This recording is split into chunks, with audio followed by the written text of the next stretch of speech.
আসসালামু আলাইকুম, সবার কী অবস্থা? আমি এখন আছি বসুন্ধরা কমিউনিটি পার্কে। এই পার্কটা একদম উন্মুক্ত এবং ফ্রি। আসলে এত দৃষ্টিনন্দন করে সাজানোর পরেও আপনারা দেখতে পাচ্ছেন আমার ব্যাকগ্রাউন্ডে আমি আরও কিছু ক্লিপ আপনাদের সাথে শেয়ার করব। এত দৃষ্টিনন্দন করার পরেও আসলে এগুলো উন্মুক্ত বা ফ্রি করে দেওয়া হয় কেন? এখানে এর পেছনে আসলে অনেকগুলো কারণ থাকতে পারে। অনেকে আসলে এখানে ফ্যামিলি নিয়ে টাইম স্পেন্ড করতে আসে। অনেকে হয়তো বা আশেপাশের প্লটগুলো দেখে, সাইনবোর্ড দেখে, এবং প্লটগুলো দেখার ফলে হয়তো এটা প্লট বিক্রিতে সহায়তা করে এই কমিউনিটি পার্কগুলো, যেহেতু ফ্যামিলি নিয়ে আসা হয়। তো আমি আপনাদেরকে এই কমিউনিটি পার্ক যে কতটা সুন্দর, এটা ন্যাচারালি কতটা সুন্দর, আমি কিছু কিছু ক্লিপ আপনাদের সাথে এখন শেয়ার করব।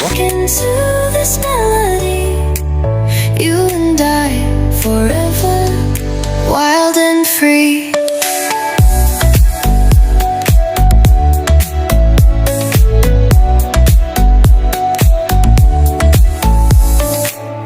Hands collide like waves on the shore. Every touch leaves me craving more. Eyes meet, worlds colors collide with you. Love's where I reside.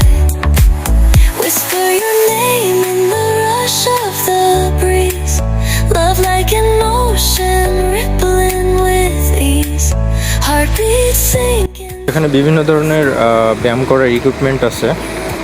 আপনি এখানে এসে সকাল বা বিকেল আপনি শরীরচর্চা করতে পারবেন। In dark skies, your light remains through every storm. You ease my pain. এটা আসলে পুরোটা উন্মুক্ত, বহিরাগত বা অভ্যন্তরীণ যারা সোসাইটিতে থাকে প্লট কিনে সবার জন্য উন্মুক্ত।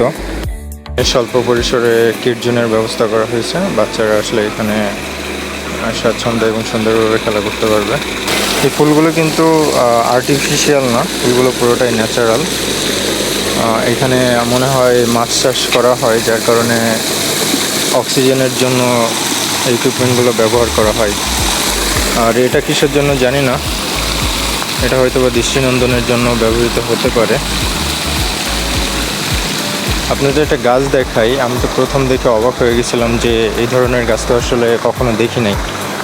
বাট এটা একটা আর্টিফিশিয়াল, আমি প্রথমে হয়তো বুঝতে পারিনি, বাট এটা হচ্ছে লাইটিং করা। এটা আসলে কোনো ফুল গাছ বা এটা একটা আর্টিফিশিয়াল গাছ, যেটা দৃষ্টিনন্দনের জন্য ব্যবহার করা হয়েছে। বিভিন্ন ধরনের কালার আছে এখানে, যেখানে আরেকটা লাইটিং করে এখানে আরেকটা গাছের ব্যবস্থা করা আছে। এগুলো আসলে সন্ধ্যাবেলায় অনেক দৃষ্টিনন্দন লাগে। আমার সন্ধ্যাবেলায় দেখতে আসলে অনেক সুন্দর, কারণ তখন লাইট জ্বালানো থাকে। এখনও অবশ্য অনেক সুন্দর, বাট আমি খালি চোখে দেখতেছি বিধায় আমার কাছে একটু বেশি সুন্দর লাগতেছে। ক্যামেরা হয়তো বা অতটা বোঝা যাচ্ছে না। দেখি বিশুদ্ধ পানির ব্যবস্থাও আছে।